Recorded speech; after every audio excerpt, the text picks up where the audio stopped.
Ok, alors on est toujours dans les Shivim Tikkunim, dans la Hagdama. Alors la Hagdama des Shivim Tikkunim du Ramchal, c'est comme la Hagdama des Tikkunim Azor de Rabbi Shimon Bar Yochai. C'est pas une introduction, c'est pas une préface, c'est au contraire, on rentre dans le cœur du sujet. Et le cœur du sujet ici, tout le livre va porter sur le sujet de la Géoula et du Mashiach. Et d'après ce qu'on comprend, ce qu'on a commencé à comprendre petit à petit, puisqu'on est au 5e cours, c'est que la Géoula, elle vient par le dévoilement du Yichud d'Hachem, de l'unité d'Hachem, parce que c'est Hachem qui guide le monde depuis le début, c'est lui qui a créé, mais il a créé ce monde pour se révéler.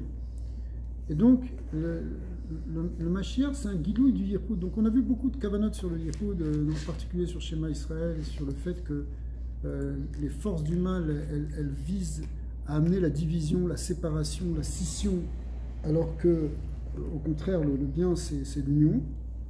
Et donc, effectivement, l'idée de Mashiach, ça va être la réunion des choses qui ont été séparées au départ de la création. Que ce soit des séparations dans le monde, ou que ce soit des séparations dans l'humanité, ou même dans le cas d'Israël. Et en particulier, pour réunir ça, il va falloir justement réunir des contraires.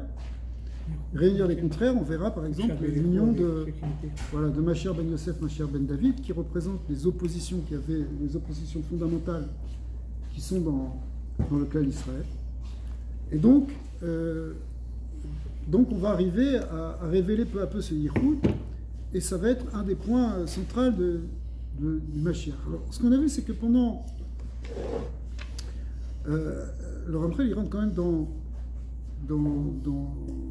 les secrets des séphirotes ici, et on a vu que pendant tout le temps du Galout, on a dit un fameux adage qui est marqué dans la Gemara, que Yachid verabim halacha kerabim, que quand il y a une multitude de rabbins qui disent, une majorité qui disent contre un avis unique, on va d'après la multiplicité, d'après la majorité exactement. Et la majorité ici, eh bien, le remès, c'était la majorité des Avot, Avraham, Yitzhak et Yaakov, qui, avec la Shekhinah, qui vient compléter en quelque sorte ces trois Avot, eh bien, on arrive à retrouver les 4 piliers de la Merkava. Alors, en fait, ce 4e pilier, il va être même finalement révélé et acquis par David, ou par son descendant, Mashiach ben David. C'est David, le 4e pilier de la Merkava. On avait vu justement que, d'une certaine manière, David, il a fait la 4e prière. Ces 3 votes correspondent à Shachrit, Mincha, Arvit. Eh bien, David Ameler, on lui attribue les tfilotes de Shema Israël à la Mita et de Tikkun Chatzot, ces tfilotes de la nuit, qui sont les tfilotes qui ont pour but d'élever la Shekhinah. Parce que lui-même, il est dans la Sphira de Malchut, alors que Avraham, Yitzhak et Yaakov correspondent à Chesed, Gvura, Tiferet, qui sont les 3 piliers, pas seulement de la Merkava, mais de tout l'arbre séphirotique, de toutes les forces divines, qui se divisent en 3 groupes de Chesed, Din et Rachamim, qu'on appelle le Cheder en abrégé, Chesed, Din et Rachamim. Donc Avraham, c'est le côté du Chesed, Yitzhak, c'est le côté du Din, de la Gvura, et Yaakov, c'est la Rachamim, c'est ce qui est l'intermédiaire entre les deux, c'est ce qui réunit les deux. Mais voilà qu'il y a un 4e pilier qui est celui de la Malchut, de la Shekhinah, qui vient s'attacher, c'est le complément féminin. Enfin, il y a énormément de choses qui ont été dites dans la Kabbalah sur ce côté de Malchut. Ça va apparaître un peu plus loin. Alors, on va reprendre en haut de la page 33. Aval Ashta. Ashta, ça veut dire, maintenant, ça veut dire pendant le temps de l'exil, en fait. Parce qu'on verra qu'au moment de la Géoula, ça va être un peu différent, juste après. Aval Ashta, Yachid verabim, Alcha kerabim. Actuellement, quand il y a, on va d'après la majorité, et on a dit, c'est quoi la majorité? Des Inun Avahan qui sont les Avot. Ugden I Samcha Verivia. Et donc, on a vu la semaine dernière quel est le 4e pilier. Vei Aleph Dalet Nun Yud. Ça correspond, en fait, ces 4 piliers à la Shekhinah elle-même, elle est 4e pilier. Elle est le Shem Adnut, Aleph Dalet Nun Yud. Et effectivement, comment ça se voit? Arba Atvam, ces 4 Adtun ou Advan, ces 4 lettres, les Kablayou, qui sont en correspondance avec ces 4 piliers de la Shrina. Alors vous avez mis les piliers de la Shrina, on a l'impression que la Shrina est juste le quatrième, mais en réalité, parce qu'elle inclut finalement à la fin les trois premiers. Veilin arba amot shel halacha. Alors voilà, c'est le point sur lequel on arrive maintenant, c'est que, comme toujours dans le Zohar, on avait expliqué plusieurs fois que le Zohar il peut passer d'une image à une autre. Donc, on est passé des 4 piliers de la Merkava, qui sont les 4 lettres du Shem Adnout, mais les 4 lettres du Shem Adnout, ce sont aussi ce qu'on appelle les arba amot shel halacha. 4 coudées. Les 4 coudées de la halacha, comme les Chachamim disent que pendant l'exil, où est-ce que se trouve Akadosh Baruch Hu, puisqu'il n'y a pas de Beth Amikdash? Eh bien, se trouve dans les arba amot shel halacha, ce qu'on comprend comme étant le fait que si on veut trouver la Shrina, ça peut se réaliser en suivant la halacha. Dans le cadre de la halacha, c'est là qu'on va connecter avec la présence divine. Si on n'est pas dans les arba arbot de la halacha et qu'on s'en éloigne, en quelque sorte, la Shrina aussi s'en éloigne parce que sinon, il y a ce qu'on appelle une achiza sur la malchut, c'est-à-dire que les forces de Gdusha, elles sont happées par les forces de la Sitra Achara. La manière de protéger la Shrina pour qu'elle soit dans un cadre où elle reste dans la Kedusha, où elle n'est pas récupérée, on ne récupère pas les forces divines pour nourrir les forces du mal, eh bien c'est de la garder dans les arba amot de la halacha. Ok? Est-ce que c'est un hasard si tu as dit que ça vaut les 4 piliers pour l'Adnout, Ouais. que Abraham c'est le Aleph de David, il y a le Nun c'est les 50 portes, et le Yud c'est Yitzhak et Yaakov? Alors on va voir, pas exactement comme ça, mais ça peut être une dracha comme ça, mais on va voir ça, on va rentrer dans quelque chose qui va, on va retrouver un peu ça. Il y a des choses qui ont été dites là-dessus, on va rentrer dans des... Il faut comprendre que il y a toujours beaucoup de drachot qui sont dites sur tous ces noms. Dans les Tikkuné Hazohar, il n'y en a pas un seul, il y en a plusieurs. Et on va voir ici. Alors, Venin arba amot shel halacha, dekut shabrichu, lo ishtashia ashta beshrinta beraza de tzadik, et la bechibra de avad. Alors, le yichud d'Hachem avec la Shrina, de Akadosh Baruch Hu et la Shrina, les Shem yichud kushabrichu shrinté, il ne se fait pas au niveau de la sphira de Yesod, comme on l'a expliqué l'autre fois, qui est le Yachid, il se fait au niveau des Avos, c'est-à-dire des sphirotes de Chesed, Gvura, Tiferet. Alors vous allez me dire, mais qu'est-ce que ça fait, l'écoute d'Hachem, Akadosh Baruch Hu avec la Shrina, ça c'est un peu compliqué. Alors, on explique, on va expliquer d'une manière un peu simple. Pour que le divin, il se révèle dans son unité, on a vu qu'il faut qu'il y ait au moins deux choses contraires qui s'opposent et qui se réunissent. Ces deux choses qui se opposent et qui se réunissent, on a dit, c'est Zeranpin et Malchut, c'est Kutsha Brichou et la Shrina, l'aspect masculin et l'aspect féminin, qu'on retrouvait dans Mashiach ben Yosef, Mashiach ben David, mais il faut qu'il y ait au moins ces deux choses-là. Et c'est effectivement ce qu'on fait dans toutes les mitzvot, et même quand on étudie la Torah, on essaye d'être meyached, d'unifier le côté masculin, transcendant du divin, et le côté féminin, immanent du divin. Et on va les réunir. Maintenant, cette réunion-là, elle peut se faire dans plusieurs niveaux, dans plusieurs plans. Et ici, le texte, il nous dit, on va essayer d'accepter tel quel pour l'instant, il nous dit que cette union, elle se fait au niveau des séphirotes de Chesed, Gvura, Tiferet, qui sont appelés ici les Avot, puisque Avraham, Yitzhak et Yaakov correspondent à ces 3 séphirotes. Par contre, au moment dévoilement du Messie, ce yichud entre la Shrina et ces sphirotes du masculin qui sont... Elle ne se fera pas au niveau de Chesed, Gvura, Tiferet, elle se fera au niveau de la sphira de Yesod, ce qui est plus bas a priori. Mais le fait que c'est plus bas, ça va impliquer que le yichud va se dévoiler plus dans le monde. Parce que le fait que c'est en bas et que le yichud il se révèle en bas, eh bien c'est justement la réalisation du yichud Ba'olam HaTarton. Donc ça va venir au nom de Mashiach. Et en fait, on va continuer quelques pages, et cette idée-là va se poursuivre jusqu'à ce qu'on retombe sur l'idée première, je ne sais pas si vous vous rappelez pour ceux qui étaient là dans le premier cours, que parmi toutes les lumières qui se révèlent, il y en a une qui les inclut toutes, qu'on appelait le 6e Zohar, le 6e rayonnement, qui était la sphira de Yesod, qui est en fait celle qui fait la synthèse de toutes les lumières qui sont du côté du masculin et même du côté du féminin. Tout va être réuni là-bas, et c'est le lien du Yesod, c'est le lien du Sod, c'est le lien du dévoilement de la Shrina, de l'Elokut.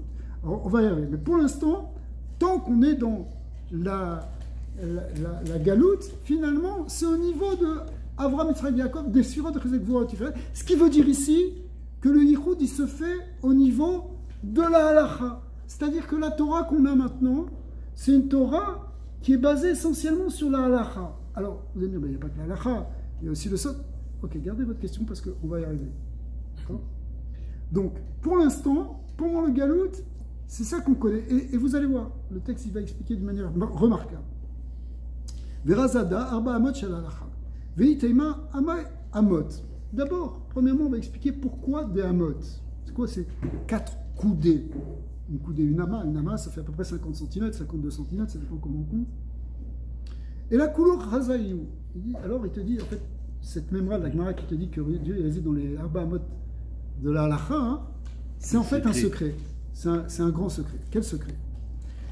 Pourquoi? Des Hama, parce que la Hama, la coudée, Ishit Tfachim. C'est en fait 6 Tfachim, c'est-à-dire 6 paumes. Une paume, c'est à peu près 10 cm, ou 8 cm, 8 cm et quelques. Donc une ama, c'est 6 fois 8, des fois on compte 5, 6, ça dépend des chitotes, mais ici, le texte Alpi Kabbalah, il nous dit qu'une ama, c'est 6 tfachim. D'accord? Ve arba amot, s'il y a arba amot, ça fait 6 fois 4, d'accord? Il y a 4 de 6 tfachim, donc on a combien de tfachim? 24. Inun kavdalet, kavdalet ça veut dire 24. Velin kavdalet sirufin de adnout, c'est les 24 permutations du Shem, Aleph, Dalet, Nun, Yud, Adoshem, Aleph, Dalet, Nun, Yud, tu les permutes de toutes les manières, eh bien, tu as 24 permutations. Ces 24 permutations, eh bien, ce sont ça les Arba Amot Shel Halacha, qui sont les 24 Fachim de la Halacha. D'accord? Donc, comme si toute la Shrina, qui est le Shem Adnout, il se retrouve maintenant dans ce qu'on appelle ces 4 amotes de la halakha qui sont faites 24 fachim. Donc on retombe sur le nombre 24. C'est génial au niveau des nombres, mais la connexion au niveau de la halakha, loi et... Alors on y arrive. Non, alors, les permutations, c'est parce que la notion de permutation, elle veut dire la chose suivante. Elle veut dire quand un nom, on compte les permutations d'un nom, ça veut dire on compte toutes les déclinaisons, toutes les conjugaisons de ce nom. Toutes les déclinaisons. C'est-à-dire que le nom d'Adnout, il peut s'exprimer selon 24 manières différentes. Hein? Donc 24 visages. 24 visages. On parle dans la Gemara de Kaf Dalet. On parle de Kaf Dalet, de 24 Baté Dinim chez le Maala. Il y a 24 Baté Dinim dans le ciel. C'est quoi les 24 Baté Dinim? C'est des Baté Dinim qui viennent de la Sphira de Malchut. La Sphira de Malchut, c'est le schéma de Nout. Donc il y a 24. D'accord? Alors les nombres, ils sont toujours symboliques, mais ils représentent en même temps, parce qu'ils sont symboliques, ils représentent quelque chose. Donc ici, quand on dit 4 coudées de la halakha, c'est pas pourquoi 4 coudées de la halakha, pourquoi pas 5 coudées ou 6 coudées? C'est arbitraire. Juste un petit détail, tu as dit qu'on faisait 4 factoriels parce qu'il y avait 4 lettres. Ouais. Mais jusqu'à il y a 4 lettres et il n'y a que 12 permutations. Alors pourquoi il n'y a que 12 permutations? Parce qu'il y a une lettre, qui est doublée. Donc tu divises par 2. Tu divises par 2, tu retombes 12. Mais en réalité, théoriquement, il y en a 24, mais il n'y en a que 12 différentes. D'accord? Alors, maintenant, là, on arrive sur quelque chose de magnifique. Premièrement, c'est celui-là. Parce que donc, ce nombre 24 ici, il est lié avec la halakha. Les 4 coudées de la halakha, c'est 24. C'est 24, oui, c'est le schéma de Nout. Le schéma de Nout, c'est la Shrina. La Shrina, elle rentre dans ces 24 facettes de la halakha, on va dire. Même si on ne parle pas de 24 facettes de la halakha, mais on peut dire c'est ce kad. Et ce mot kad, on va maintenant aller le chercher dans les psukim. D'abord, on va le chercher dans un passage de la Torah. Kad qui veut dire 24, mais qui veut dire aussi un mot. Qu'est-ce que ça veut dire comme mot? Kad? Une cruche. Okay. Alors, on va voir, après on va le chercher dans un passage du Nar, on voudra dire un peu quelque chose de différent. Kéli aussi peut-être. Alors, regarde. Alors, Veda Kav Dalet Deit Meroubé, en fait ce Kad, c'est celui dont il a été dit, et bien qui c'est qui a dit ça? C'est Eliezer. Eliezer, le serviteur d'Abraham, il a dit Agmineni na meat maim mikader. Un petit peu. Ça veut dire donne-moi un peu à boire de ta cruche. D'accord? Donc c'est quoi cette... En arabe, c'est Gdra. Voilà, Gdra. Alors, mikader, ça veut dire de ta cruche. Alors de quelle cruche on parle? Ça veut dire ici, c'est la cruche qui contient l'eau. L'eau, c'est la Torah. La Torah ici, c'est la Shrina. mais on en boit un petit peu. Ben oui, l'alaha, c'est ce qui nous permet de boire un petit peu de la boisson divine pendant l'exil. Pendant l'exil, c'est ça qu'on a. Qu'est-ce qu'on a? On a des soubiotes de Gemara et on va chercher petit à petit. Et tellement chercher que Veda, Meat Maïm, ce Meat Maïm, il correspond à ce qui est marqué ailleurs. C'est là des apik tipin tipin migo kama machloktot. C'est quoi? Quand Moshe Rabbeinu il est venu, il a frappé le rocher. Et c'est sorti tipin tipin, goutte à goutte. Du goutte à goutte. Dans la galoute, la Shrina elle est cachée. La Shrina elle est elle-même en exil. La Shrina elle est voilée, c'est l'Esther Panim. Alors, ce qu'on boit, c'est tipin tipin. Ouais. Mais là, il ne parle pas de, du Mishpat dont vous avez parlé tout à l'heure. Non, on ne parle pas de Mishpat. On parle de la Shrina. La Shrina, c'est le divin. C'est notre relation divine. C'est ça l'union avec la Shrina. L'union avec le divin. Le Yichud. Mais le Yichud, il est tipin, tipin. Cours pour aller jusqu'à Mincha, pour boire un petit halakha entre Mincha, vite. C'est une goutte qui va te... C'est du goutte à goutte, ça. C'est pour survivre dans l'exil. Elle va reprendre le métro, elle va travailler, elle va faire ci, et après elle va prendre tu prends une petite goutte, un petit chiot. Et même si tu rentres toute la journée par rapport à un autre cadre. Un cadre beaucoup plus grand. On va le voir maintenant. Ce cadre-là qui va se révéler au moment du Mashiach. La deuxième cruche, beaucoup plus grande. Mais d'abord, les 4 dalets qu'on a, cette cruche-là qu'on a, cette tipin tipin, où est-ce qu'on la trouve? Et on la trouve dans la Torah. Va, ouvre-les-lui. Bon, je te dis un petit chiot entre Mincha et Arvit, c'est parce que c'est pour caricaturer. Mais en réalité, c'est dans ce qu'on appelle les 24 livres de la Torah, les 24 livres du Tanakh, du canon biblique, n'est-ce pas? Il y a 24 livres. Oui. Donc, Hazak, tout ça, ça veut dire la Shrina. Les 24 Kishuté Kala, décorations, parures de la fiancée. Ce sont les 24 livres de la Torah qui sont les parures par lesquelles la Shrina apparaît et nous abreuve pour retomber sur la cruche. C'est le Tanakh, non? C'est le Tanakh. Mais le Tanakh, d'ailleurs, le Tanakh, c'est pas seulement le Tanakh. C'est avec toutes ces explications, c'est-à-dire avec la Gemara, avec les Midrashim. Mais au tout début, vous avez parlé des 24 fermentations qui font référence aux 24 bâtés d'inim. Oui, c'était pour donner une référence. C'était pas pour rentrer dans le texte ici. C'est juste pour dire qu'est-ce que ça peut être la cause de ce nombre 24. Maintenant, ici, dans le texte, c'est pas les 24 bâtés d'inim, c'est les 24 livres de la Torah. Ok? Ça, c'est ça la cruche à laquelle on va voir. Et sur ça, il est dit, c'est un passage de Télim qui dit Al Yashov Dar Nichlam. Que le Dar, c'est-à-dire le méprisé, l'opprimé, il ne soit pas rejeté. Il ne soit pas rejeté par la honte. Dar, c'est Kad, c'est la même lettre. Donc, en réalité, ce Kaf Dalet, si on voit ici, finalement, bah écoute, qu'est-ce que nous on a? On a 24 livres de la Torah, c'est toute notre Torah à nous. Mais là, on est en train de dire, bah, on est un peu pauvre. Comment on est pauvre? C'est une grande richesse toute la Torah, effectivement. On est très riche avec toute notre tradition, toute notre Torah. C'est une chorma atzuma. Mais, malgré tout, c'est l'eau qu'on a qui ressemble à celle que Moshe Rabbeinu a donnée quand il a frappé le rocher. Ou celle qu'il a demandé à Eliezer, un petit peu d'eau. On a un petit peu parce que c'est l'exil.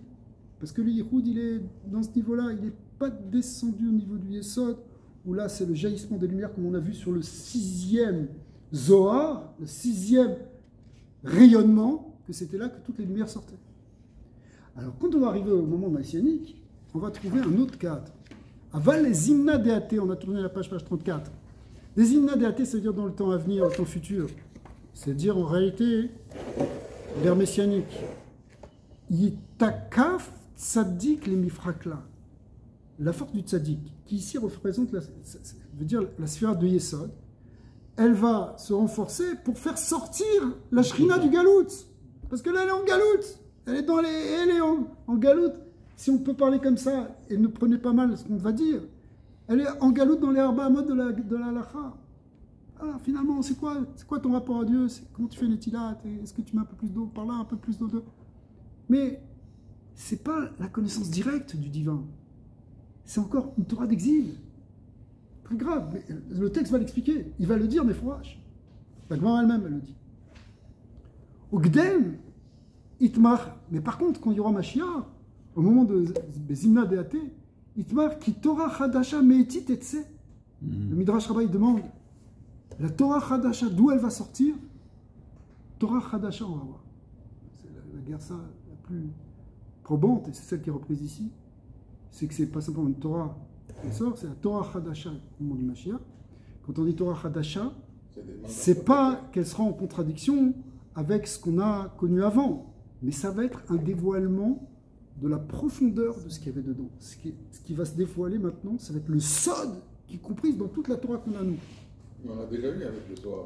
Ah, Chazak, on en a déjà eu un avant-goût. Un avant-goût, ouais. Un aperçu. Ouais, plus qu'un aperçu. Comme c'est marqué, on goûte les plats de Shabbat avant Shabbat. Mais au moment de Mashiach, on va manger la vraie Souda. Ça, la Souda du Léviathan. Okay? Mais pourquoi avant il n'a pas parlé de l'opprimé? Qu'est-ce que ça va l'opprimé? Bah parce que l'opprimé, c'est Dar. Et Dar, eh bien, c'est les mêmes lettres que Kad Dalet, que le Kad. C'est-à-dire que ce Kad, c'est ce premier Kad, parce que maintenant on va voir le deuxième, la combinaison des deux, on va voir ce que ça donne, mais ce premier Kad, il exprime finalement la Torah du Galout. Donc c'est ça le Dar, c'est ça l'opprimé. C'est l'aspect du Klal Israël en Galout, l'aspect de la Shechina en Galout. Mais qui trouve refuge dans l'herbe Hamad de la Halacha, qui retrouve refuge dans ces 24 livres. Mais ces 24 livres, on n'y a accès que tipin. Tu prends n'importe quel texte du Chumash, n'importe quel texte du Tanar, mais ok, tu as des pshatim, tu as des explications qui t'éclairent, qui te permettent de vivre, qui te permettent de faire la halacha. Mais d'un autre côté, tu sais que tu as fait qu'effleurer les mystères et les secrets qu'il y a dans chaque verset. Regardez le Harizal, il a pris un petit passage à la fin de Parashat Vaishlar qui parle sur les rois d'Édom, truc qu'on passe en vitesse. Il en a écrit les 3/4 du Mitzrayim. Ça, on peut dire déjà que c'est les temps maintenant. Oui, bien sûr, c'est la Torah du Harizal, c'est la Torah de la Géoula qui a commencé à se révéler. Comme c'est du Ramchal aussi, bien sûr. Alors quand on dit le tzaddik ici, c'est chaque génération. Alors, le mot tzaddik ici, précisément, il dessine la sphère de Yesod. Mais évidemment, tu peux comprendre que c'est lié avec le tzaddik, au sens où nous on le comprend, et effectivement, on va arriver à ça. Mais, qui Torah Chadasha me'atitetse, les kabel kolinun yipo kaptalet acharina diyu les gav. Qu'est-ce qui va se passer? Il va y avoir kafdalet sfarim, 24 sfarim qui vont se dévoiler, qui seront en correspondance avec le premier, et il te dit en fait qu'ils sont à l'intérieur des premiers. C'est-à-dire qu'on va avoir le côté ésotérique qui va se révéler. Exactement. C'est la même chose, mais qu'on va expliquer au niveau Kabbalah. On va voir en réalité, ça va être la connaissance des Shemot HaKedoshim, la connaissance de Dieu qui est dans la Torah, au Chabad. Et c'est relié à ça que le David Mizor de la Parnassa, c'est le 24? Je ne sais pas, on va voir. Au Chabad.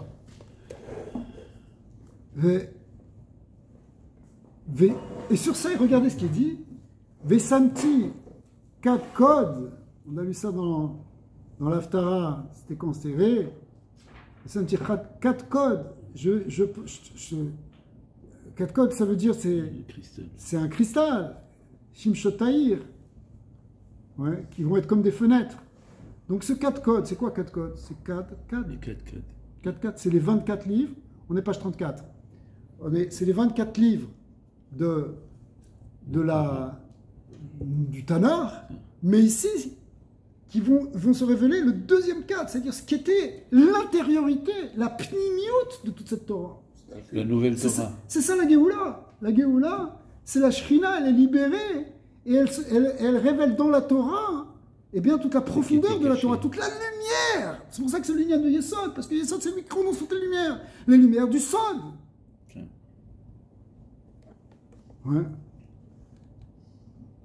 Mais un atar, et là, Mitzion, alors la Torah dit, qui Mitzion toute cette Torah, et le Midrash dit, qui Mitzion toute cette Torah, Udvar Hashem Yerushalayim, et le Midrash dit, Ki mitzion tetze Torah, Torah Chadasha me'ati tetze mitzion. La Torah Chadasha de la Géoula, d'où elle va sortir? De Sion. Attention, il y a une réductionnisme. Exactement. Kepchuto, c'est le Yerushalayim. Effectivement, où est-ce qu'il est le Sod de la Kabbalah? Où est-ce qu'ils sont les Mekoubalim? C'est à Yerushalayim. Il n'y a aucun doute là-dessus. On peut dire que chaque Beth Amidrash, c'est une parcelle des choses. Chazak, c'est une parcelle. Mais la Kalalut, c'est là-bas. Le Rachash, il habitait à Yerushalayim, il n'habitait pas à Marseille.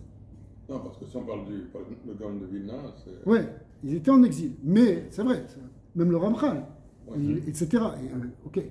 Mais depuis, si tu veux, on voit justement au moment de la Géoula, et on est en train de rentrer dedans depuis le retour des exilés, eh bien, le mécor de la Torah, c'est Yerushalayim. Le mécor de la Gdusha, de la Torah Tassod, c'est Yerushalayim, sans aucun contexte. C'était à l'époque du Gaon de Vilna, c'était là-bas.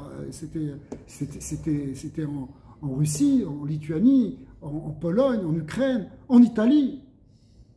Oui, au Maroc. Aujourd'hui, c'est plus là-bas. Aujourd'hui, la Torah vivante, la Torah où il y a les Chidushim, c'est à Yerushalayim. Il y a des dizaines de bâtiments midrashot de Sod aujourd'hui. Pourtant, Abraham, il avait écrit Sefer Yetzira, qui est du Sod aussi. Non, alors, c'est pas qu'on n'a pas eu la Kabbalah depuis la nuit des temps.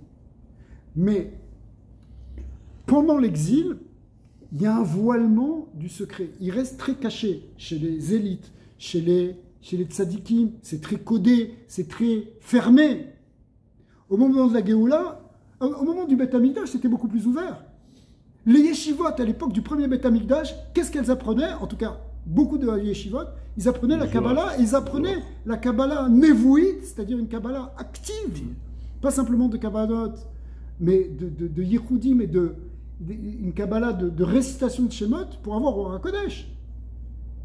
C'est très clairement expliqué par Rabbi Abraham Aboulafia, grand Mekoubal du XIIIe siècle, et ça a été repris par le Harizal dans Raprem Vital, etc., qu'il y avait ce qu'on appelle la Kabbalah Névouite, qui était très développée à l'époque du Beth Amikdash. Parce qu'à l'époque du premier Beth Amikdash, c'était pas la galoute. Mais dans la galoute, au contraire, il a fallu même cacher le Zohar pendant 1000 ans, du 5e millénaire. D'accord? Le Zohar, il a été caché. Il a été caché parce que, alors après il dit on va dire maman, mais il explique, parce que c'était comme l'époque où on a traversé le Maboul. Donc quand on a traversé le Maboul du 5e millénaire qui correspond à la sphère de Hod, qui est la sphère du Galout, d'accord? Pourquoi c'est la sphère du Galout? Parce que elle est à gauche et en bas, et c'est la sphère que Hod, ça se permute en Dava. On va le voir tous ces ignanim là. Mais pendant tout ce temps-là, dans le Galout, eh bien, qu'est-ce qui nous reste? Les Arbamot Shala Halacha. Il ne nous reste que le Niglé, le Nistar, que quelques-uns, Yechid Esgoula, qui en cachette et en secret se transmettent les secrets. Mais maintenant, aujourd'hui, regardez toutes les publications qui sortent. Tous les jours, il y a des sfarim de Kabbalah, Chassidut. Alors, avant Origène, ça maintenant, ils ont un collèle autour de lui de Talmidim qui écrivent tous les jours les shurim qu'il fait. Et chaque jour d'une heure du Rav, ça leur prend 4 heures pour l'écrire. Ils l'écrivent chaque jour d'une heure. Une heure, ça prend au moins 4 heures, ils disent. Et après, le jour même, ils l'envoient dans le monde entier. Des shurim de Kabbalah, de Chassidut extraordinaires. Des pages et des pages et des pages. Des centaines de pages par semaine. Quelque chose impensable il y a encore 30 ans. Ça n'existait pas. C'était encore voilé, c'était encore caché. Et des sfarim qui se mettent à la portée de tous. Mais ça a commencé. Après Vital, il dit, ça a commencé à son époque, en fait. Ça a commencé même un peu avant. Quand les ktavim du Zohar ont commencé à émerger, qu'on a commencé ensuite à les imprimer. Après, on a permis, à l'époque du Harizal, comme c'est marqué dans le Sharak Damot, on a permis qu'ils fassent des drashot berabim du Sod. D'accord? Et puis après, ça continue avec le Baal Shem Tov. Oui, c'est la même période que le Baal Shem Tov. Il y a Futsuma Yonutra Chutza. Et après, Chutza. Et aujourd'hui, ça y est. Ça, écoutez bien, c'est plus qu'un signe de la Géoula. C'est plus que le signe le plus probant de la Géoula, c'est celui-là. C'est le dévoilement de la Torah Tanistar. Mais c'est plus qu'un signe. C'est la Géoula. La Géoula, c'est ça. Ah, on a encore des ennemis, justement, ils se réveillent parce qu'ils sont en train de perdre, parce que la lumière est en train de jaillir. Parce que quand la lumière du Yesod, ce 6e Zohar qui contient tous les Zohars, comme on a vu dans le premier show, elle rayonne, et bien les forces d'obscurité, elles disparaissent. Donc là, elles sentent que c'est en train de leur échapper, que c'est comme s'il y a un soleil qui est en train de se lever, et que tout d'un coup on est en train de sortir complètement de la nuit, alors elles paniquent. Ils essaient de nous attaquer de tous les côtés. C'est ce qu'il fait Amalek. Amalek, il attaque toujours quand on est en train d'arriver à un dévoilement de Torah. Hein, la dernière étape avant d'arriver au Har Sinaï, c'est là qu'il attaque Amalek. Pourquoi? Parce qu'au Har Sinaï, il va y avoir un grand dévoilement dehors. Donc, puisque nous, on est... C'est pour ça que le 7 octobre, c'est quelque chose de très très dur et dramatique et douloureux, qui nous fait pleurer chaque jour, mais en même temps, c'est un signe qu'il va y avoir derrière tout ça une très très grande révélation. Ça, c'est signé. C'est signé. Avant chaque dévoilement de quelque chose de grand, il y a une clipa qui... Même entre nous, même la Shoah, c'était avant l'État d'Israël. L'État d'Israël, c'était 2000 ans après.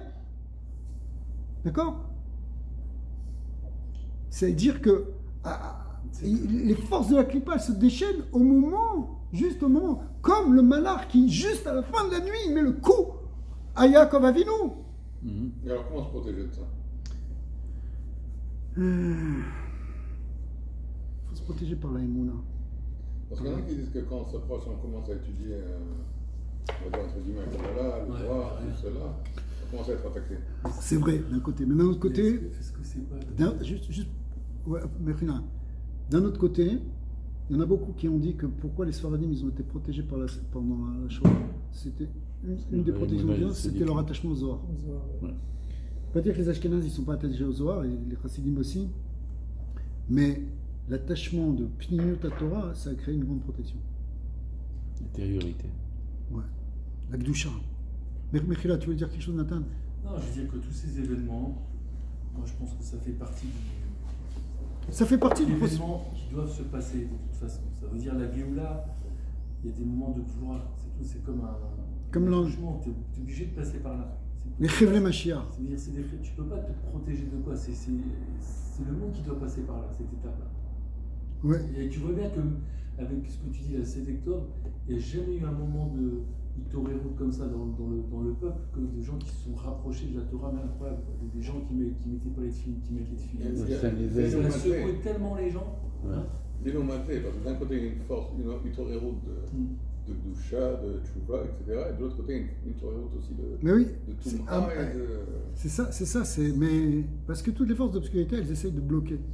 Alors venez, on continue, parce que, regardez, donc on va voir qu'est-ce qu'on est en train de dire? Ki mitzion tetze Torah, dvar Hashem Yerushalayim, Torah chadasha, me'ati tetze, mitzion. Tzion, c'est quoi? Bah, c'est justement le Yesod, c'est sûr de Yesod. Oui, Hein? une question par rapport à ce qu'on a vu dans le texte. Si on peut dire comme ça, quelles sont les attentes d'Hachem de nous en exil, sachant que la Torah qu'on a ne donne que tipin, c'est quoi? Si je s'accroche à la lacha, ça suffit. Ouais. Écoute. Juste déjà survivre dans ce monde comme un juif qui respecte la lacha, c'est déjà ça le... Mais on n'avait que ça. Qu'est-ce que le Klal Israël il a pendant l'exil? La seule chose qu'il a, c'est le Beth Midrash et le Beth Knesset. On n'a pas d'État, on n'a pas d'armée, on n'a pas de pouvoir national, on n'a pas d'indépendance. On n'a que Pas de roi non plus. la petite protection de la communauté par la Torah. C'est tout. Ça, c'est l'ignan du Yehoud au niveau des Sphirot de Chesed Gvura Tiferet. C'est-à-dire, c'est que dans le plan spirituel. Dans le plan matériel, tu n'as aucune force. Aucune force. Ma question était plus même du côté... Par contre, quand ça descend au niveau d'Yesod, ça descend plus dans la Gashmiut, donc aussi, ça va s'impliquer plus dans la Gashmiut. Mais ça, ici, c'est pas l'approche. Ici, l'approche, c'est que c'est un dévoilement du lumière plus grand. Ma question, c'est plus au niveau de, justement, notre Dvekout. C'est-à-dire, c'est quoi les attentes de Dvekout avec Tipin, avec quelqu'un à la route, en Kharvit, avec même quelqu'un qui étudie, vous pensez bien, c'est limité aujourd'hui. Aujourd'hui, pour sortir une écoute, il faut Genre, quelqu'un il va au bout d'une souga pour s'accrocher à. Mais tu peux trouver de la Kedusha, tu peux trouver de la Dvekut. Parce que, malgré tout, pas malgré tout, il ne faut pas du tout mépriser le limud de l'halakha. Parce que, comme c'est expliqué, le Admor Azaken explique, Tanya, il dit que Akadosh Baruch Hu, il est aussi dans l'halakha au sens pshat du terme, c'est-à-dire, là on est en train de le voir, mais au sens où c'est la parole de la Torah qui s'est habillée, qui s'est composée, qui s'est descendue dans ce niveau, qui te parle de choses gashmi, d'un poulet avec du lait, mais c'est la parole de Dieu qui est là. Hein, c'est pas que les Kaf Dalet Sfarim, c'est tout d'un coup les nouveaux qui vont se dévoiler, c'est quelque chose d'autre chose. C'est pas ça, c'est que on va ouvrir quelque chose qui était déjà dans ce qu'on avait nous, donc tout était là. Et puis quand même, on avait quand même aussi, c'est pas qu'on n'avait pas le sod non plus, mais c'était beaucoup plus difficile d'accès. Donc, le texte il dit Kimitzion Tetzet Torah Udvar Hashem Mirushalayim. On peut dire aussi que c'est la quatrième façon, parce que c'est la même chose d'expliquer les 6 livres, et ça fait 4 x 6, 24. La quatrième façon, c'est le sod. Pshat, Alors ouais. Rash, Remez et sod. Alors là, on n'a pas dit qu'il y a 6 livres. C'est la même chose, c'est la même. Ouais, mais la Vracha ici, c'est une explication, non? Ou ça va être une nouvelle Torah écrite différente? Non, c'est la profondeur de ce qu'il y avait, de ce qu'on avait. C'est ça, donc c'est les 24 livres. C'est ça ce qu'il dit. 4 codes. C'est-à-dire, c'est les Kaf Dalet des You, les Gav, qui sont à l'intérieur des 24 premiers. Donc c'est l'intériorité, c'est l'ésotérisme qui est à l'intérieur des 24 livres. Alors maintenant, on a dit Kimitzion, c'est le tzaddik, donc ça sort sur la Yesod, mais il y a aussi, qu'est-ce qu'on a dit, Dvar Hashem Yerushalayim. Alors qu'est-ce que c'est Dvar Hashem? C'est quoi Dvar Hashem? Kimitzion Tetzet Torah ou Dvar Hashem Yerushalayim? Quelle différence il y a entre la Torah et le Dvar Hashem? C'est la même chose. Qui mitzion Tetzet Torah, de Sion sur la Torah, et Dvar Hashem est la parole de Dieu de Jérusalem. Attends, qu'est-ce que tu viens rajouter? La parole de Dieu, c'est la Torah. Alors la parole de Dieu ici, elle fait référence à la parole créatrice. La parole que Dieu a dit et qui continue à dire dans le Bereshit, dans la création du monde. Alors, alors, ne réponds pas. Mais même s'il ne répondait pas.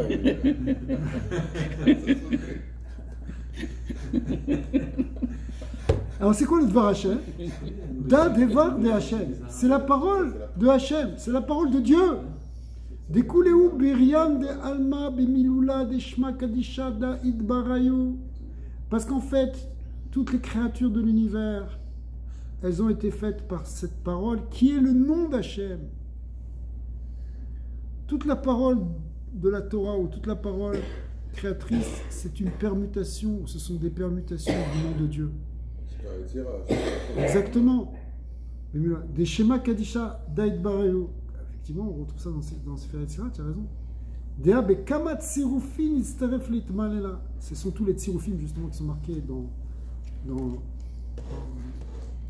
les Ralaché Harim, dans les 238 portes de permutation qui sont expliquées dans Sefer Yetzirah, qui constituent le Malbouche, et qui sont effectivement toutes les possibilités de combinaison de lettres qui permettent de créer à l'infini en fait toutes les sortes de créatures. Bon, quand je vous dis ça, imaginez par exemple tous les vêtements de tout ce qui existe. C'est-à-dire toutes les combinaisons qui existent entre les 22 lettres. Ouais. Panim Verchor, ce qui fait 432 combinaisons de 2 lettres. Voilà, ça veut dire c'est parce qu'on les divise en 2, parce qu'il y en a 231 dans le sens de l'alphabet, 231 dans le sens contraire de l'alphabet. Par exemple, Aleph Bet dans le sens de l'alphabet, Bet Aleph dans le sens contraire. Plus les Nikodim. Alors, sans parler des Nikodim, déjà dans le. Mais après, tu peux rajouter des Nikodim.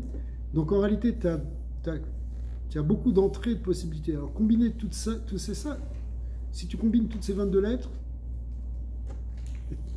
c'est un nombre infini en réalité de combinaisons qui correspondent à l'infinitude ou au nombre indéfini, plus exactement, de toutes les créatures et de toutes les possibilités de la création. C'est comme, je vais vous donner un exemple parce que pour comprendre, c'est comme aujourd'hui les Havdil, chaque chose, chaque produit, il a un code barre. Et les codes barres, tu peux en faire plein. C'est des combinaisons... De l'heure actuelle. C'est des combinaisons de 10 chiffres sur... ok. Alors imagine maintenant, tu fais la même chose avec 22 lettres, et tu peux combiner autant que tu veux. Et chacune, c'est un code particulier. Donc, chaque créature, ce verre en plastique, il a tel code. Bon, alors, on ne va pas rentrer maintenant dans tout ça. Voilà. Ouais, Mais sur tout ce qui a été créé. Sur tout ce qui est créé. Alors ça, c'est ce qui est créé, est-ce qu'il y a un arrêt? Oui. Si on dit qu'Hachem refait la création tous les jours. Il y a une limite, parce qu'Akadosh Baruch Hu, il a créé une limite quand même. Oui, il est fini, mais il est tellement... C'est tellement... Imagine que tu veux compter le nombre d'atomes qu'il y a dans l'univers. Ouais, voilà, c'est ça. D'accord? Ça fait un grand nombre, mais c'est un grand nombre limité. Ouais, bien sûr. Un nombre qu'on ne peut même pas imaginer. Il y a des séquences, c'est 30... Ok? On ne peut pas imaginer. C'est la même chose que pour les univers. Exactement. Alors, sortons pas du texte, les amis. Parce que toutes ces combinaisons, toutes ces possibilités, Vekol mila de tavidat be'alma be'adi be'adkaruta de shema kadisha. En fait, toutes ces choses-là, tous ces mots qui vont constituer toutes les créatures, parce que toutes les créatures, elles viennent de cette parole de Dieu, qui est faite de lettres. Eh bien, tout ça, ça vient de la pureté du nom divin, Shemut Kevavke. Après ça crée toutes les lettres, et ça se permute, mais c'est toujours le nom d'Hachem qui est dedans. Il y a des livres qui ont été écrits par les Talmidim du Harizal sur le Lama Malbouche, pour montrer comment tout ça, ça vient du Shemut Kevavke, comment tout vient au départ du Yud qui devient un Vav, un Dalet, un E. Le Vav Dalet, ça fait, parce que le Yud, tu l'écris Yud, Vav Dalet. Le Vav Dalet, devient un E. Donc tu as le Yud, le E, le Vav, le Yud Kevavke. Et à partir du Yud Kevavke, le Yud, c'est le point d'origine. Mais quand tu écris la lettre Yud, c'est... Okay. En tout cas, bon, ça c'est des shurim en tant que tel. Mais tout ça pour dire que finalement, tout l'univers, c'est le Shem Yud Kevavke. C'est lui, le Shem Yud Kevavke, il veut dire celui qui fait être. C'est le Mehavé. C'est celui qui donne l'existence, qui donne l'univers. Et donc dans tout l'univers, au fond, il y a le Shem Havaya, Shem Yud Kevavke. Un des grandes parties du limud de la Kabbalah, c'est de retrouver le nom de Dieu dans tout. Les Yehudim du Ramchal, par exemple. Les Yehudim de tous les Mekoubalim, ils sont tous autour du Shem Havaya, Shem Yud Kevavke. Ouais. Donc, alors, voilà, donc en réalité, Shara Yichud Haïmouna, exactement. Même ce qui est Yesh me Yesh. Alors, ah oui, parce qu'en réalité, tout vient du Haïn, tout vient d'Hachem. Donc tout vient du Havaya. Donc même quelque chose qui est un produit transformé, en réalité, par exemple ce verre, il a été transformé à partir de papier, donc d'arbres, etc. Donc on peut le voir comme quelque chose Yesh, Mi, Yesh. Mais en même temps, il est Yesh, Mi, Haïn. Parce qu'à chaque instant, c'est Dieu qui le fait exister. Ex nihilo. Ouais. Maintenant, l'idée ici, c'est que c'est ça, les 24 Sfarim, qui vont se révéler au moment de Mashiach. C'est la connaissance du nom de Dieu. C'est la connaissance du divin qui fait... C'est ça le Dvar Hashem Yerushalayim qu'on va connaître à ce moment-là. C'est-à-dire, on va voir dans toutes les créations le nom d'Hachem. Ça fait partie de Dira Betartonim. C'est de vivre, même dans la Gashmiout, même ce qui est Gashmi, même ce qui est Gashmi. Tu vois Hachem dans la Metsiout. C'est ça qu'on veut. On ne veut pas simplement quelque chose qui est théorique dans la sphère de la pensée, qui n'était pas que la sphère de la pensée pendant l'exil, parce qu'elle rentre dans la halakha, c'est-à-dire aussi dans le maasé. Aujourd'hui, c'est que les tzadikim qui sont capables de... Alors, c'est les tzadikim, mais... Mère, Koulam tzadikim. Mais on est tous des tzadikim. Donc, il a changé. Tu as vu ça dans le Mahamar du Rabbi que tu as fait hier? À chaque fois qu'il dit, et les tzadikim vont avoir ça, ils vont avoir ça, il dit, Mère, Koulam tzadikim. C'est à ça qu'on va tous arriver, parce que c'est quoi Vamer Koulam Tzadikim? C'est qu'on va avoir cette révélation de la Bechina du Yesod. C'est ça qu'on va tous arriver. Oui, c'est ça le tachli de la création. Maintenant, il n'y a que Chazai. Yitzhak qui a vu que le monde a changé. Chazai, c'est sûr. Et tout ça, c'est aussi dans un monde de Tzimtzum. Oui, c'est un monde de Tzimtzum. Cette lumière. Parce que, alors, les Tzimtzumim, ils sont nombreux. Mais le but d'un voile, un Tzimtzum, ça va voiler, ça contracte, ça limite, ça voile la lumière. Mais le but du voile, c'est d'arriver à un dévoilement. C'est-à-dire que, bon, c'est le fameux exemple qu'on ramène souvent, c'est-à-dire, quand tu prends un écran de cinéma par exemple, on a un écran en bas, on peut le monter, un écran. La lumière qui sort du projecteur, elle va être bloquée par l'écran, elle ne passe pas derrière. D'accord? D'un autre côté, l'écran, il va révéler la lumière qui était dans le projecteur que tu ne voyais pas du tout.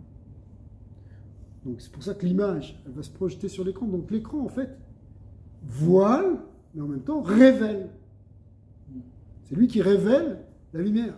Et donc, le monde, c'est le Olam, c'est le Elem, c'est le voile, c'est le produit du Tzimtzum, mais en même temps, c'est là pour révéler Dieu dans le monde. Le monde doit être le lieu de la révélation. Ah, dans un premier temps, le monde, il voile le divin. Et effectivement, il faut voiler le divin aussi. Parce que sinon, si le divin il se révèle dans toute sa grandeur, il n'y a plus de place à l'existence. Il faut qu'il y ait un Tzimtzum. C'est le cave, non?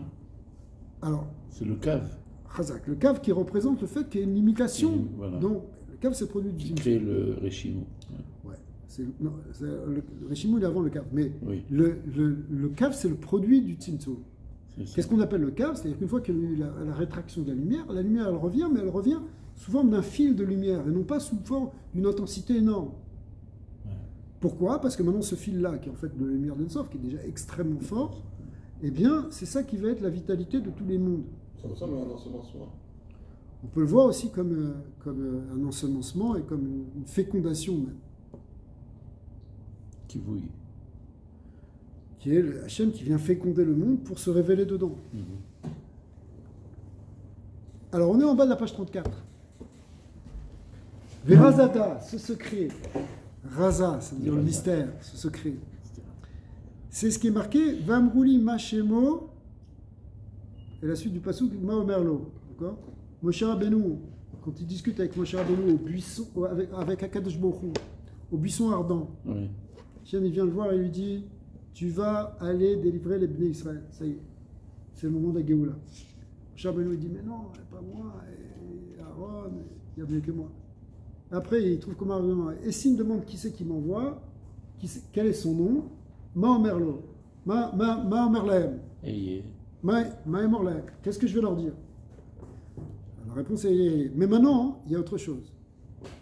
Alors, Vermoni, Ma Shemo, alors, Ma Shemo, ou Ma Emorlahem. Tout n'est pas marqué ici. C'est un raccourci. Alors, quand on prend les rachetevot de Ve'amru Li, à partir de Li, Ma, Shemo, Ma. Li, Ma, Shemo, Ma, Emorlahem. C'est quoi les Safetevot de Li? Safetevot, c'est les finales de chaque mot. Li, c'est quoi? C'est Yud. Yud. Ma, c'est quoi? He. Shemo, c'est quoi? Vav. Et le mot d'après qui n'est pas marqué ici, c'est Ma. À nouveau, donc encore He. He. Donc ça fait Yud Kevav. Yud Kevav Ke. Donc dans la question de Moshe Rabbeinu, il y avait déjà la réponse, qui est que, c'est quoi le nom d'Hachem? C'est Yud Kevav Ke, évidemment. Ve'aitmar, ça a déjà été expliqué. D'accord? Veda, hein? Torah Chadasha. Torah Chadasha, mamash. C'est ça cette Torah Chadasha. C'est quoi la Torah Chadasha? Nouvelle Torah. C'est la connaissance du nom d'Hachem. La connaissance de Dieu, c'est la Torah. C'est ça l'essence de la Torah. Le côté de l'Halacha, c'est ce qu'on a pendant l'exil. C'est ce qui protège la Shrina pendant l'exil. C'est comme ça. C'est dans cette niche de l'Halacha qu'on peut connecter avec la Shrina. Mais au moment de la Géoula, alors le Yichud il est avec le Yesod, c'est-à-dire avec le dévoilement de la lumière et le dévoilement de la connaissance du nom d'Hachem. D'accord? Ça, c'est à ce moment-là, le Gilouï, c'est ça, le Etsem de la Torah, du Mashiach, c'est une Torah de la connaissance d'Hachem, de la connaissance du nom d'Hachem. Et alors quoi, La lacha, c'est aussi, elle est totalement kadosh, et comme on a expliqué tout à l'heure, que le Mourazaken nous dit que c'est le divin, il s'est habillé, il a été Metzamtzem jusque dans dans la halakha, donc dans une halakha, c'est en contact avec Hachem, mais en même temps, c'est la Torah qui sort, Bebechinat Tipin Tipin, d'accord? C'est la Torah qu'on a pendant le Galout, où on n'a pas accès à un grand dévoilement du divin. Il faut être un... Alors, Tipin Tipin, on peut boire grâce à ça. On peut être en dvekout avec Kadosh Baruch Hu. Elle a trouvé les... Mais simplement, si tu veux, la Torah, elle a simplement les Arba Amot Shel Halacha. Et l'Arba Amot Shel Halacha, c'est quelque chose qu'on a vu, c'est une certaine réduction par rapport... Pour ceux qui viennent d'arriver, c'est les Arba Amot Shel Halacha, comme chaque ama est fait 6 farine, donc ça fera 24 farine, qui correspond au Kad qui est la cruche de Agmeleni Meatmaim, c'est l'eau qu'on va puiser, le peu d'eau qu'on arrive à prendre, et en même temps l'eau qui sort avec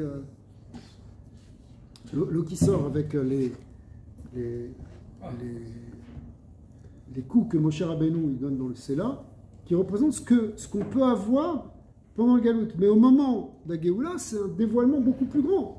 C'est le deuxième cadre, c'est le cadre d'Alet Sfarim nouveau, Hadashim, qui s'appelle qui Mitzion Tetse Torah, Torah Hadasha, Miati Tetse, Mitzion.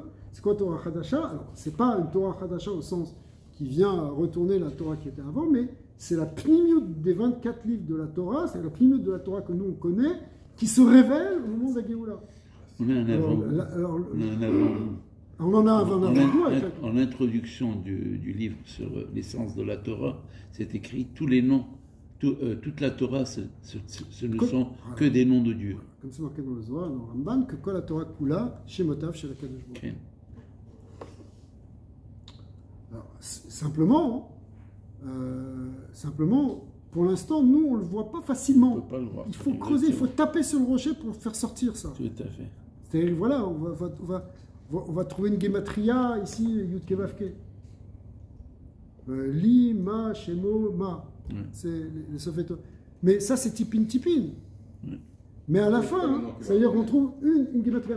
Mais la Géoula, c'est que tu comprends le divin dans chaque chose. Tu comprends le Shem Yud Kevavke dans chaque chose. Okay. Il y en avait qui prétendaient qu'ils connaissaient Dieu à travers la nature et qui se faisaient appeler des panthéistes. Ouais, alors nous, on a expliqué c'est expliqué dans les Mahamarim de Chassidut que c'est expliqué dans le Tanya, dans le show de Tanya qu'on a fait hier, au chapitre 40 et 41.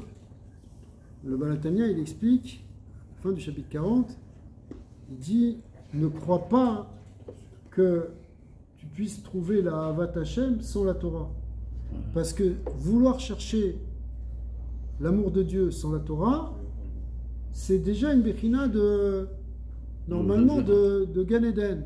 Dans le Gan Eden, tu fais que recevoir, tu fais que recevoir les Gmoul, tu reçois la Shekhinah et tu reçois l'amour de la Kadosh Baruch Hu. Donc là, tu n'as plus de mitzvot à préparer, tu n'as plus à accomplir. Ok? Mais dans l'Olam Hazé, la Havad Hashem, elle doit être avec la Avoda. Bon, là-bas, il faut rentrer dans le...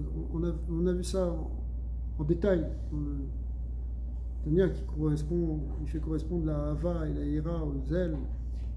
Ça permet de monter, mais en même temps, il explique que c'est quand même des mitzvot.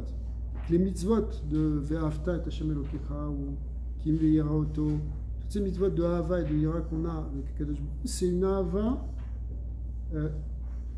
qui va avec de la Avoda. C'est pas j'aime Hashem et je trouve Hashem rien qu'avec Hashem. Non, si tu as soif d'Hashem, tu vas le trouver dans la Torah. Les Choulémaï, d'accord? Va dans la Torah. Sinon, c'est comme quelqu'un qui se trouve au bord du fleuve, qui est dans le fleuve et qui dit j'ai soif. Va boire. Va boire. C'est-à-dire que si tu veux trouver la Kadosh Baruch Hu, arrête de te pâmer, de dire cherche le divin, étudie. Mais c'est effectivement, on retrouve ici que dans les Kaf Dalet qui sont aussi, qui correspondent à ce qu'on a appelé les Arba Arbot Shel Halacha, c'est-à-dire dans la Torah qui nous a été révélée, c'est là qu'on trouve le divin. Alors, Donc c'est Torah Chadasha Mama. Pourquoi les Chadasha? Parce que c'est un dévoilement nouveau de ce qu'il y a dans la Torah, c'est pas autre chose. Razad et Tzirufé Sheman, dit Kalilou Beoraisa, en fait, ce sont les secrets des Tzirufé Shemot, donc les secrets des Shemot Akedoshim, finalement qui dépendent tous du Shema Yahya, du Shema Hashem, qui sont à l'intérieur de la Torah. De Aleyu Amrou Rabbanan Kol Torah Kula Shemotav Shel Kadosh Baruch Hu. Et donc c'est marqué là ici aussi. Ou Beatidin Tzadikim Shiyichiu Metim. Et là, on va passer encore à une autre idée, c'est que cette connaissance des noms de Dieu, eh bien, c'est elle qui va permettre au moment de Mashiach de faire Triatametim. D'accord?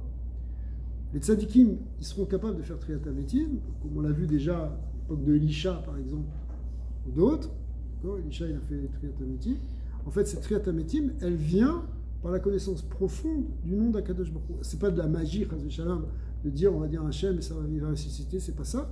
C'est qu'en fait, en retrouvant l'essence de la création qui est le nom de Dieu, et en l'influant et l'infusant dedans, on infuse la vie.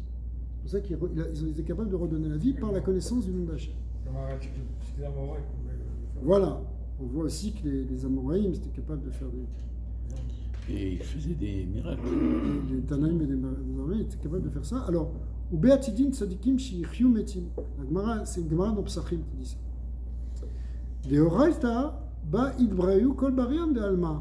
Ou Mitkamin, parce qu'on a dit, c'est par la Torah, qui est le Shemotav Shel Kadosh Baruch Hu, que toute la création elle a été faite, que toutes les créatures elles ont été créées et qu'elles sont maintenues. Donc par le nom d'Hachem, c'est ça qui donne la création, c'est ça qui donne la vie des créatures. Donc la connaissance du nom de Dieu, elle peut insuffler la vie, c'est ça le Triatamitim.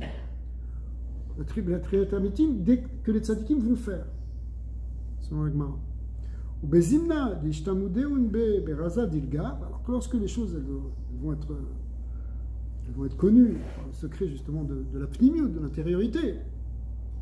Be yechlun leachaya metaya, et bien par ces secrets de l'intériorité, ces secrets de la pnimiut à Torah, et bien ils seront capables de ressusciter les morts. Donc en fait, quand l'Agmara dit que les Hatid et Tzadikim vont ressusciter les morts, ils vont ressusciter parce qu'ils auront la connaissance de la profondeur de la Torah et de la connaissance du nom d'Hachem. Est-ce que ça a à voir avec le Kavdalet qu'on a dit, le 24, ouais. Avec les Kavdalet qu'il y a dans le Shema Vaya? Les 4 le Shema Vaya d'Eneim, les Kavdalet Eneim, oui. C'est 2 fois. Oui, c'est exactement. Il y a un grand. C'est le Shem Havaya écrit d'une certaine manière avec 24 yeux. Effectivement, il correspond à cette révélation-là. C'est pour ça que c'est une des cavanotes principales de Shemini Atzeret. On sait de Shemini Atzeret, cette révélation, mais en réalité, il est là tout le temps. C'est le premier jour de l'année. C'est le plus grand. C'est le plus grand Shem. De cette manière, le Kaf Dalet Haïnaïm. Je vous montrerai après une photo si vous voulez. Non, il est dans la Shiratayam apparemment, non? Il est partout dans tous les Sidorim, mais... C'est une discussion, je crois. Alors, bon, je vais vous montrer un peu plus tard.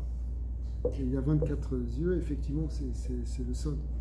C'est le Sod, parce que ce Shem-là, il était là au tout début du Tzimtzum, avant même le Tzimtzum. Il inclut le Shem Av et le Shem Mav. Le précédent avec vous. Razak. Verazada veish mishanto beyado. Alors, on va voir que il y aura à nouveau là-bas, Zecharia, il a prophétisé des secrets, enfin il a prophétisé des visions sur les Géoula qu'on voit déjà d'une certaine manière de nos jours. On va voir des vieux et des vieilles assis sur des bancs à Yerushalayim avec un bâton dans la main. Et c'est quoi ce bâton dans la main ici?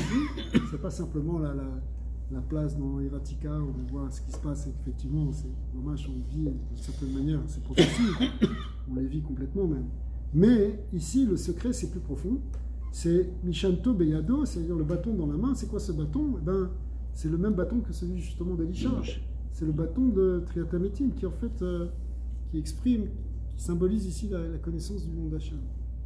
Kigon Samta Mishanti Alpena, c'est ce que Elisha avait dit d'abord à Gérazi, à son shamash, et finalement il n'a pas fait, il est obligé de lui-même, c'est de placer mon bâton sur le visage de l'enfant et pour le ressusciter.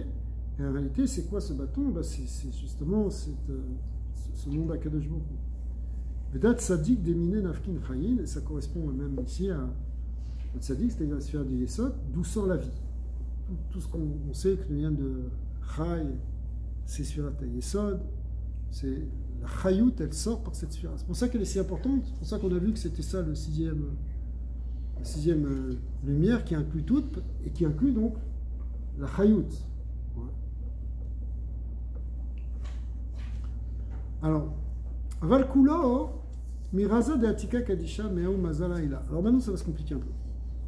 Pour l'instant, c'était simple. C'est simple, ouais, c'était clair. C'était très simple. Parce que qu'est-ce qu'on a dit finalement? C'est que le Yichud, il doit se faire jusqu'au niveau du lien de Yesod, pour qu'il y ait justement ce jaillissement de lumière, ce jaillissement de Rayou. Et c'est ça ce qui se passe au moment de la Géoula. Mais en réalité, cette lumière qui se révèle donc tout en bas, finalement, Yesod, c'est tout en bas, après, c'est l'union avec la Malchut. Pour que ça se révèle tout en bas, en réalité, c'est pas n'importe quoi qui se révèle, c'est quelque chose qui vient du plus haut. Ah, ça, c'est un autre mystère dans la Géoula. C'est-à-dire que c'est pas simplement que c'est un dévoilement dans le monde d'en bas de la lumière, mais c'est un dévoilement de la lumière la plus haute qui descend jusqu'en bas. C'est quelque chose de très puissant, parce que justement, il faut repousser beaucoup d'obscurité. L'obscurité qui est inhérente au monde dans lequel on est. Avec beaucoup de matière, beaucoup de clipa, etc. Donc il faut une très grande lumière. Et c'est quoi cette lumière? Elle va sortir en réalité des toutes premières sphirotes. Yesod, c'est tout en bas, mais les premières sphirotes, c'est Keter. Et alors, dans le Zohar, on rentre un peu plus dans les détails de ce Keter. On appelle parfois le grand visage de Dieu, Ari Rampi, c'est le Keter. Ce grand visage, on voit comme si coule une lumière de ce grand visage qui vient symboliquement par sa barbe, comme si la barbe c'est l'extension de ce qu'il y a dans le cerveau de ce grand visage. Alors, tout ça c'est des images, il ne faut pas se perdre. Mais ce qui va sortir de cette barbe, c'est ce qu'on appelle le mazal. Alors le mazal ici, c'est pas mazal au sens tu as de la chance. Le mazal, ça vient du mot nizoul, qui veut dire couler. C'est le flux, en fait. Le flux de la lumière divine qui vient depuis le grand visage de Dieu, qui est le Yichud Hashem, là où il y a le... Hashem, il est vraiment dans son Yichud, si on peut parler comme ça, qui va descendre pour se dévoiler, pour dévoiler ce Yichud jusque dans le Materta. C'est ce que nous dit le texte ici. Avalkulo migraza de Atika Kadisha. Tout ça, ça vient de ce qu'on appelle Atika Kadisha, qui est le grand visage de Dieu. Meaou Mazala il a de ce mazal d'en haut, qui est en fait cette barbe ici du grand visage. D'Itmarale, Bne Chaye Mzene, la Besufra Talia Meta, et la Mazala Talia Meta. La Gemara dans Moed Katan dit qu'il y a des choses qui ne dépendent pas du srout, mais qui dépendent du mazal.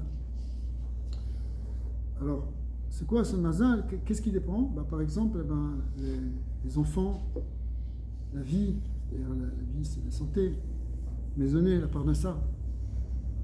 La parnassa, on a tendance à penser que ça dépend que de nous. C'est pas vrai, ça dépend du mazal. Le mazal, ça veut dire ce qui est décidé, ce qui coule par ce flux-là et qui vient même de plus haut.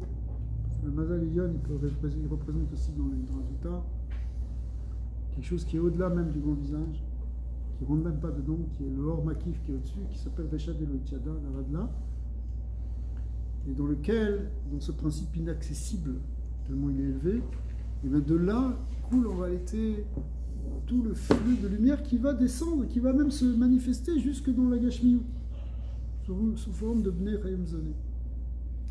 Maintenant, au moment de la Géoula, au moment... On parle ici d'un Ratson d'Hacham qui vient de lui ou qui vient que nous on est horreur.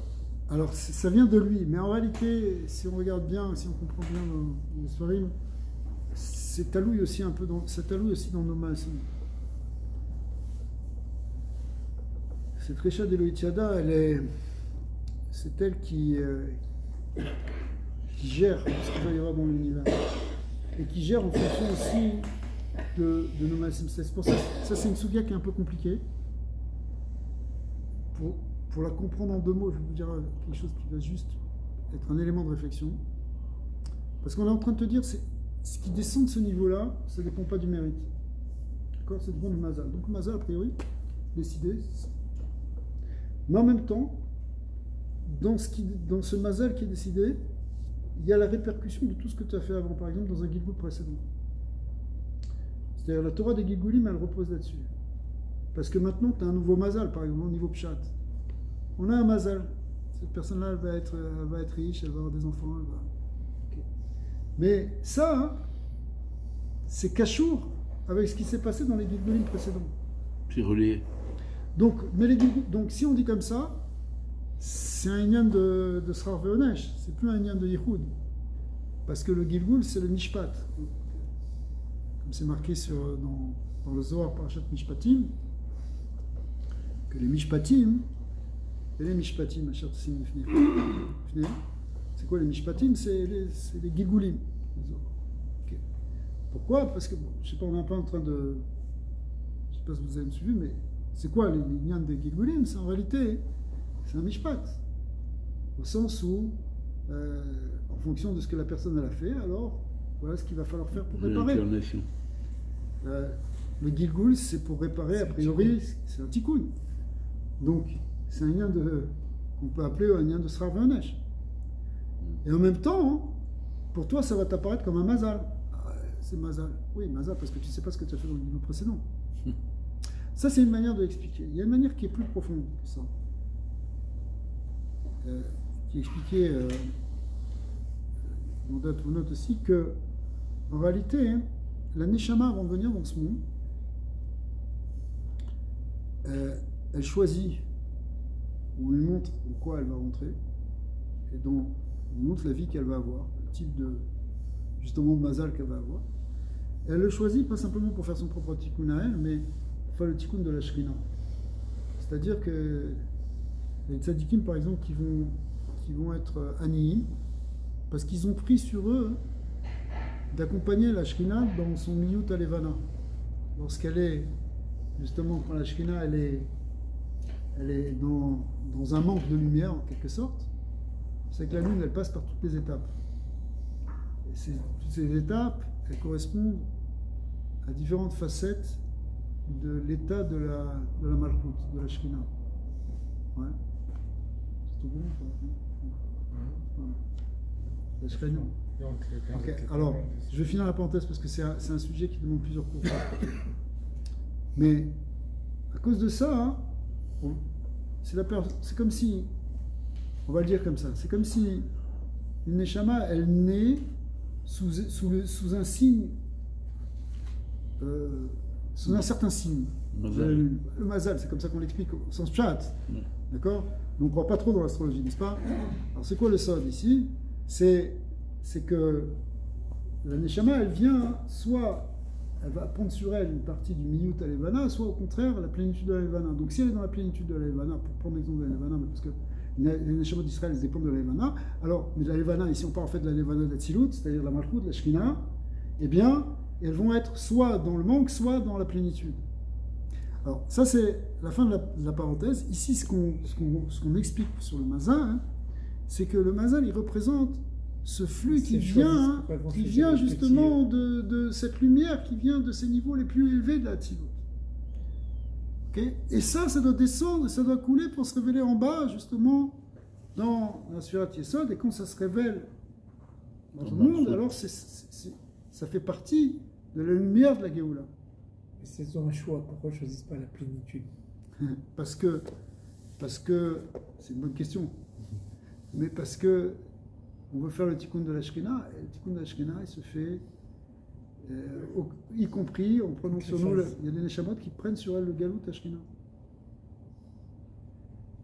qui acceptent de supporter, d'être sauvés pour supporter la Shekhinah en Galout, qui est représentée symboliquement par le Miyut Alevana.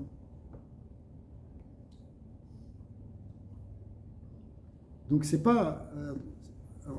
Encore une fois, ça demande des shurim entiers. Enfin, ça demande de le faire entièrement dans le texte, ces inanimes-là. Maintenant,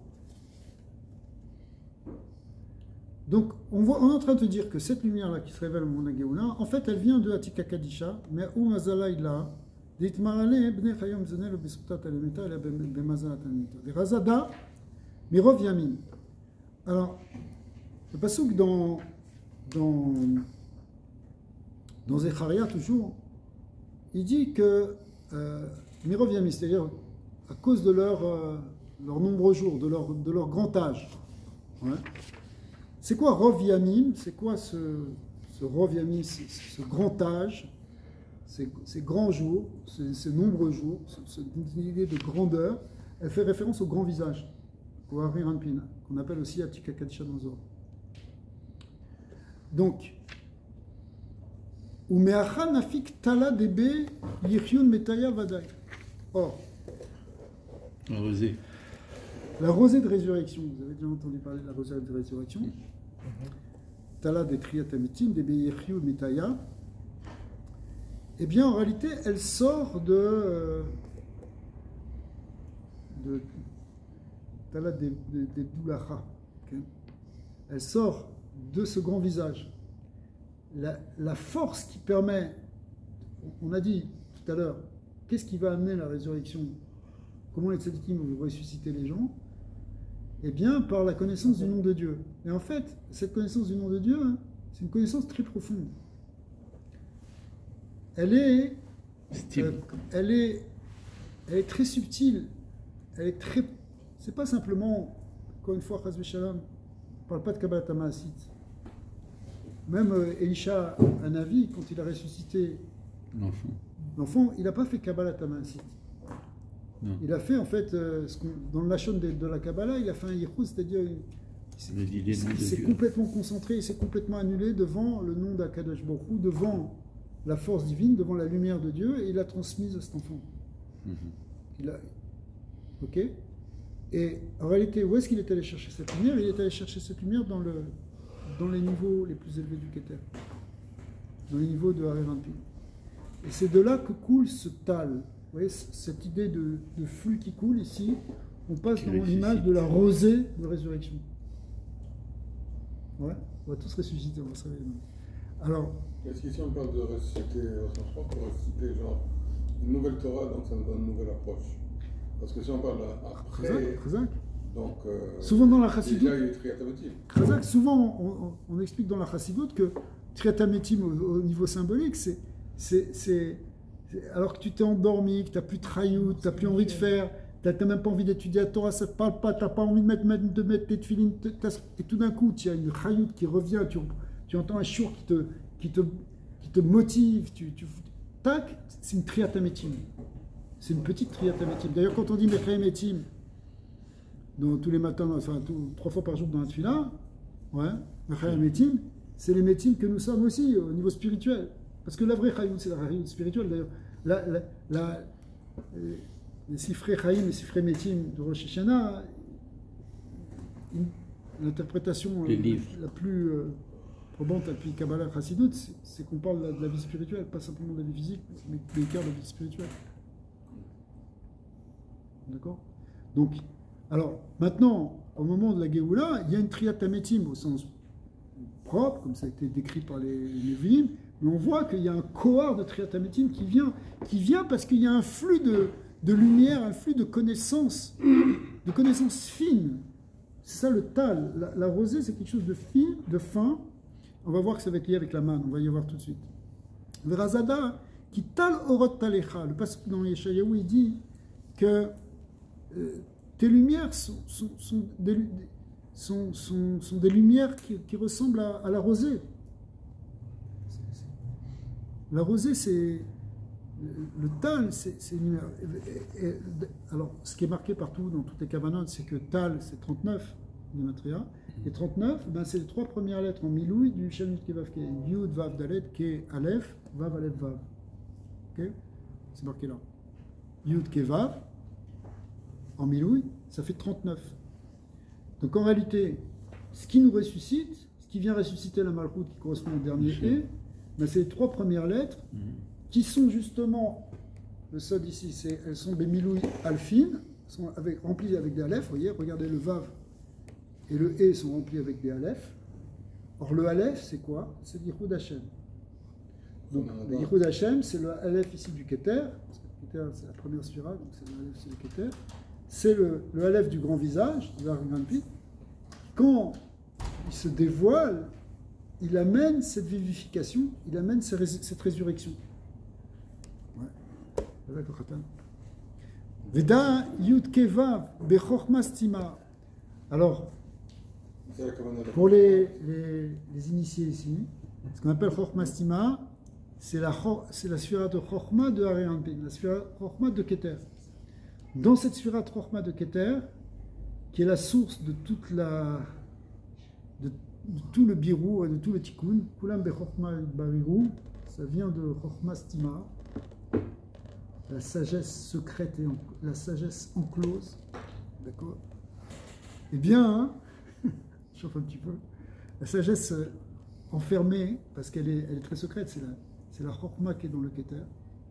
En même temps, là-bas, c'est expliqué que tous les birourim, ils commencent par là. Et donc, en particulier, ce qui va amener la Triatamétim, c'est-à-dire le tikkun des Kélim qui ont été brisés dans Shurat HaKelim, qui était la Mita de Melachim, je fais un petit peu en vitesse comme ça, eh bien, ça va venir de ce niveau-là, de cette rosée, de cette lumière qui descend de là, et ça fait partie de la Géoula. C'est-à-dire que la Géoula, c'est en fait ici, si on comprend bien ce qui est marqué, un dévoilement de la Chorma Stima, c'est-à-dire un voir de la sagesse secrète, c'est-à-dire des secrets de la Torah. On retombe sur ça. De la pnimiut de la Torah, de la connaissance du nom d'Hachem, le secret, les secrets d'Hachem, la pnimiut, les racines des racines, c'est ça qui amène Triatamétim. Parce qu'en fait, à la limite, on est comme mort en galoute, mort spirituellement. Alors, on survit avec des tipines de maïn qui sont comme une infusion, une perfusion pour tenir pendant tout l'exil. Mais Triatamétim, c'est que tu vas boire de la grande cruche cette fois-ci. D'accord? Celle qui vient du grand visage, celle qui est la connaissance qui vient et qui chasse toute l'obscurité. C'est ça la Géoula. Mais est-ce qu'on prend tipine parce qu'on n'est pas capable de boire plus? Oui. Ou parce qu'on nous limite? Tu sais, regarde, on n'a pas tenu... Après la révélation du Sinaï, où on a eu une très très grande révélation du nom d'Hachem, alors Hachem Elokecha, alors, qu'est-ce qu'on a... On est tombé dans le Vaudor, on est tombé dans les Galazav. Le Galazav, il fait qu'on a été obligé maintenant de recevoir une deuxième fois les Luchot, et les Luchot Shniyot, deuxième Luchot, elles correspondent c'est marqué dans le Zohar, elles correspondent à la Torah de Bria, c'est-à-dire une Torah qui est... Au niveau de la créature. Voilà. Mais qui ne dévoile pas les secrets du nom d'Hachem qui sont dans le Olam Hatzilut. Et le Luchot Rishonot, c'est Bekinat Hatzilut. Parce que maintenant, il faut se mettre à étudier. Il explique ça. Parce que maintenant, il faut étudier alors, pour comprendre, pour atteindre. Il faut taper sur le rocher. Voilà. C'est la même chose. Ok, Myriam, le puits, il montait à l'Héber, ça montait tout seul. Et puis après, il y a un voilement, ça représente ce quand on rentre dans son exil, où il faut taper. Ça veut dire, taper sur le rocher, ça veut dire, c'est au fruit d'efforts que finalement on arrive à comprendre quelque chose, une petite tipa, et construire petit à petit le puzzle. Mais ça nous abreuve, ça nous vivifie, donc c'est une forme aussi de vivification.